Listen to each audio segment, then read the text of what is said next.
Let's talk about proteins. Now, proteins are true polymers, and they make up about 50% of your dry weight. If we dried you out, took all the water, everything liquid in your body out, and dried you out, 50% of it, of what is dry, would be proteins.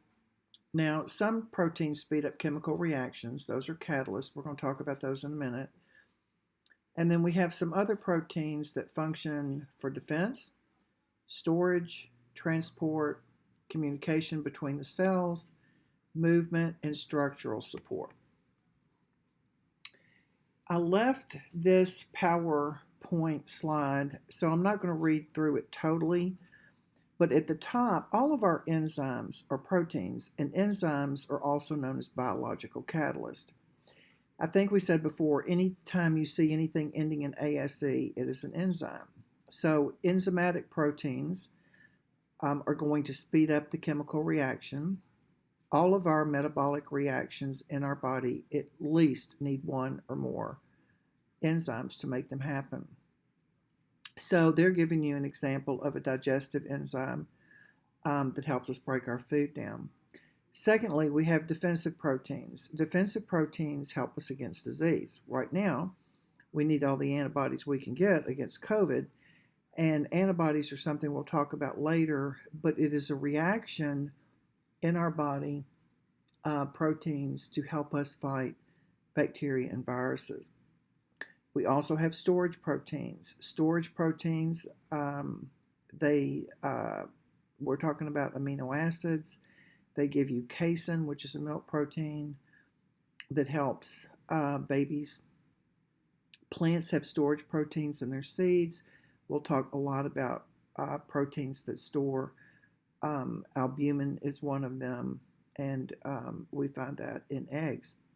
Transport proteins, these are in our cell membrane, and they function for transporting. One of the most common is hemoglobin, and this is what makes blood red, and it is a protein that the red blood cells, when it has a lot of hemoglobin, the hemoglobin takes up oxygen and transfers it to the rest of our body. We have hormonal proteins. Now, the only two hormones that are not protein are testosterone and estrogen, but all the other ones are.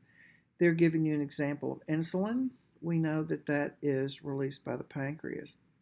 Receptor proteins, these are also found on the cell surface, and they are responsible for being able to recognize something trying to get into the cell. We'll talk a lot about receptors later. Contractile proteins, this is motor and helps us with movement. So actin and myosin are proteins in our muscles, and when we contract our muscle, they slide over one another. Structural proteins, these are support. Keratin, this is a protein found in our hair. Collagen is another one. It's elastin. These proteins help make up framework in connective tissues. All right, enzymes work as biological catalysts because they speed up the chemical reaction by reducing activation energy. Every single chemical reaction needs some energy. Activation energy is what that's called. And when we have a catalyst or an enzyme, it's going to speed up the reaction by lowering that activation energy, and it's going to not be used up in the reaction. So enzymes can perform their functions repeatedly, and they truly are the workhorses. So sometimes the enzymes that are needed to go forward are also the enzymes needed to go in reverse. So they truly are workhorses. Now, proteins are all constructed of polypeptides. Of amino acids. They do have